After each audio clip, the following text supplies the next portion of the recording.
Ang interview na ito nina Joshua Garcia at Julia Barreto sa Cosmopolitan ay isang patunay na kahit nasa gitna ng kanilang nakaraan bilang magkasintahan, natuto silang magpakatotoo at magpakatatag, makikita sa kanilang mga sagot na maayos at direkta ang kanilang pananaw sa mga tanong ukol sa kanilang relasyon noon, hindi nila ikinela na naging sobrang in love sila sa isa't isa, at kahit tapos na ang kanilang relasyon, nandun pa rin ang mga alaala.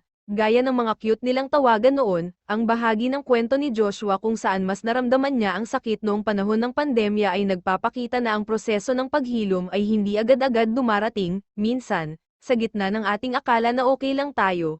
Doon pa lang natin mararamdaman ang bigat ng sitwasyon, tulad ng nangyari sa kanya. Ang pagiging emosyonal ni Joshua ay hindi isang bagay na ikinahihiya niya, at tila natuwa si Julia na malaman iyon dahil ipinapakita nito na hindi siya naging balewala sa buhay ni Joshua. Masaya rin si Julia na ang kanilang pinagdaanan ay naging daan para kay Joshua na magtagumpay sa kanyang buhay. Ipinahayag niya ang kanyang pagmamalaki kay Joshua dahil nalampasan niya ang lahat ng pagsubok, na para bang ang kanilang hiwalayan ay nagbigay ng puwang para sa paglago at tagumpay. Ang kanilang kwento ay isang magandang paalala na ang pagmo-move on ay isang mahabang proseso, at mahalagang harapin ito ng mag-isa upang mas maproseso ang sakit. Ipinapakita ng kanilang aura na naka-move on na sila sa sakit, ngunit nananatili pa rin ang respeto at pagmamahal na mayroon sila para sa isa't isa. Sa huli, ang kwento nina Joshua at Julia ay nagpapakita ng maturity at growth, at nagbibigay inspirasyon sa maraming tao na ang pag-ibig, kahit hindi nagtatagal, ay may dalang aral at pag-asa sa hinaharap.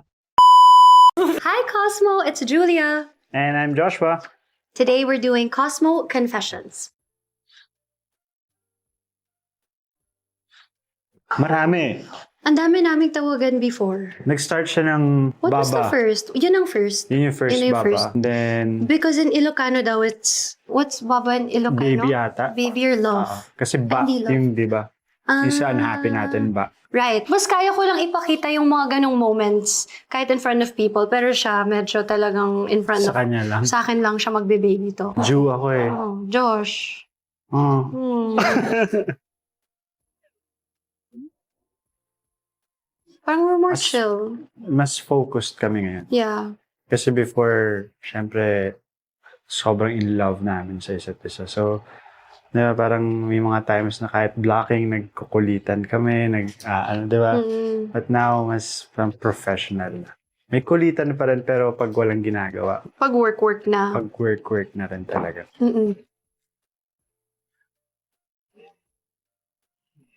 Siya mismo. Actually, like yung presence niya, siya yung ka-eksena ko, nandiyan siya. Yeah, ako mga favorite ko or yung mga in-between talaga, yung mga off-cam. Because ang kulit talaga namin. Nakakamiss din yung kulitan, yung sabawnes. Sabaw moments. Yung tatawa siya, alam ko na kung ano talaga pinagtatawanan nito. Alam mo yung gano'n? Like, Pagkakaintindihan. oo, magulo tayo pag magkasama.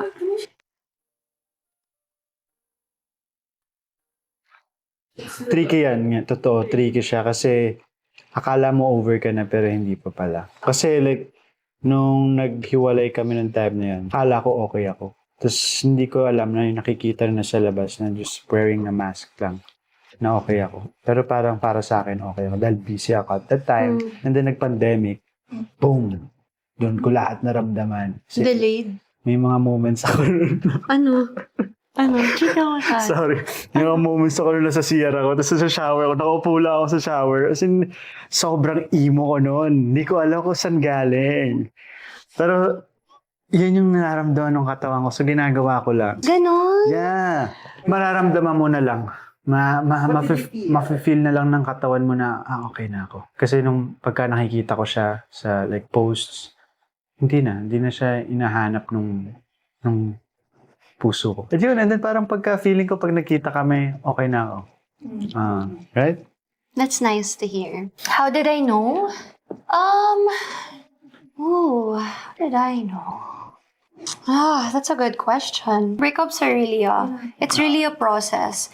And also, parang, for somebody to get to a point where they know that they've moved on from a person romantically, I think it's a very different moment for everyone. Kasi it's not also yung parang the next day, dahil feeling mo masaya ka, happy ka today, ibig sabihin over ka na dun. Minsan, okay ka lang, tapos pag nakita mo yung tao, parang pag may kirot, di ba parang minsan yun pa yung nagiging sign natin. But Meron naman tao umiiwas. sadyang umiiwas. Umiiwas dun sa proseso ng kailangan niyang masaktan.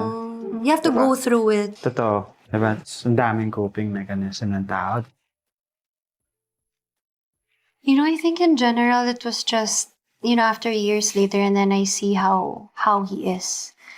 How he looks. Because what's inside will show naman sa labas diba? So, you know, in this movie, making this movie, mas talagang nakapag-catch up kami, nakapag-usap yan. But I think in the past, before getting into this project, nakita ko sa aura niya, I saw that with the things that's going on in his life na, you know, as sad as it sounds, parang it was necessary na mag-separate kami for him to get to where he is in his life now. So I think it helps when I look back and think to myself like maybe we made the right decision, because I mean I'm just so proud to see the person that he's become today. So parang mas nakaka-find ako ng peace sa naging decision namin to separate ways, because he's everything that I had really hoped for him to be.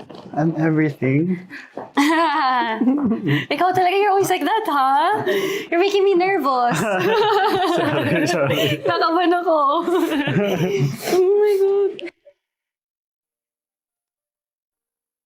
Hindi ko may papaya yung proseso ko. Kasi ako mas gusto ko mag-isa ako Gusto ko mag-isa ko siyang pinoproseso. Kasi naniniwala ako na kapag nalagpasan ko to na mag-isa, mas malakas akong babangon. That's ba? Kasi, tsaka ayoko nang bigyan ng problema yun. Yung mga nasa paligid ko, yung pamilya ko. I mean, alam ko words sila for me. Pero parang ayoko nang idamay pa sila dun sa decision ng namin ng partner ko. Kaya hindi ko pala siya ma-advise. Kasi baka hindi kayanan ng iba kapag mag-isa sila. Well, baka kailangan nila ng emotional support sa kaibigan, masasabihan. Kasama. Kasi yung mga tao din kasing ganun. Sa case ko kasi, mas gusto ko na ako lang. Oh, same ako, Yun ganyan lang. din. Parang mas, I find healing in isolation when I'm alone.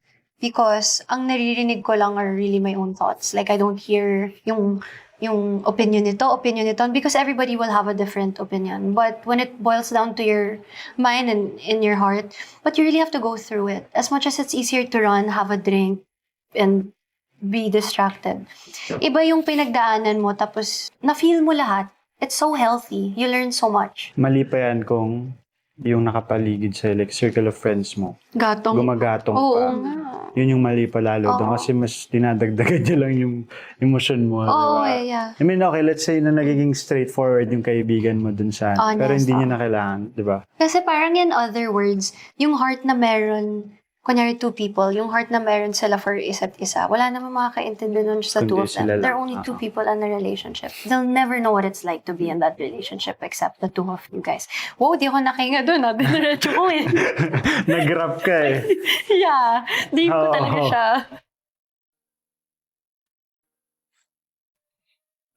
Right after the breakup, what would I have asked him? We did not... Ginawa na natin to. Yung what if sister magic. Oo nga. Pero now, siguro kasi ilang years ago na yun. Kung may tatanong ako sa'yo nun afters, probably, I don't know, maybe I'll just ask him like, maybe we should have more conversations. Like, can we have more conversations? Like, can we talk more about this? Yeah, I think bibigay ko sa kanya. Mm. And I did, without a question. Yeah, you did. Yeah, we did it. Ako. Yeah, what's your question? Anong shampoo mo?